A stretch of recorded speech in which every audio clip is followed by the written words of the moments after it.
დატო ლეგალური და არალეგალური სტატუსი კანადაში. არალეგალური სტატუსით მყოფი ადამიანებს კანადაში ძალიან გაუჭირდებათ ჩემი აზრით, იმიტომ რომ ამერიკისგან განსხვავებით გაცილებით სხვა სისტემაა. აქ ყველაფერი SIN ნომერზეა მიბმული, ანუ social insurance number. ვერც ბანკში გახსნიან ანგარიშებს, ანუ ეგ იმას ნიშნავს, რომ ბანკში ხელფასები ვერ დაერიცხებათ. ვერც დაზღვევით ისარგებლებენ, ელემენტარული ნაკერები რო დაადონ $1000-ზე მეტი დაჯდება. ფაქტიურად მე ვიცი, რომ ამერიკაში შესაძლებელია არალეგალურად ცხოვრება, იქ ბევრი ხელზე იღებს ანაზღაურებას. მე ჩემ აზრს და გამოცდილებას გაგიზიარებ, კანადაში არალეგალური პიროვნებები არ შემხვედრი, ანუ ვერ წარმომიდგენია როგორ შეიძლება ადამიანი ესეთ ძვირიან ქვეყანაში არალეგალურად იყოს. დაზღვევა შენ არ გექნება, საბანკო ანგარიშები არ გექნება, ფაქტიურად ვერც მანქანას იყიდი.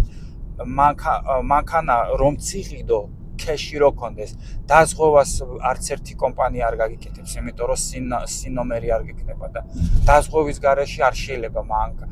ფაქტიურად ყველაფერი გეჭრება, შეიძლება რაღაცა ალბათ რაღაც მცირე სამუშაოები იშოვო გადაზიდვაში ან მშენებლობაში, იქაც ნაკლებს მოგცემენ ხელზე, იმიტომ რომ ეცოდინებათ, რომ არალეგალი ხარ. ჩემი აზრით კანადაში ფაქტიურად შეუძლებელია არალეგალი სტატუსში ყოფნა. ფიზიკურად ელემენტარულს ვერ გააკეთებ რა. აი ეს არის დიდი სხვაობა. მაგრამ თუ გაქვს work permit-ი, ჩვენ ახლა მაგალითად ჩემი ოჯახის ყველა წევრს აქვს work permit-ი, ჩვენ ნებისმიერ სამსახურში შეგვიძლია დავიწყოთ მუშაობა.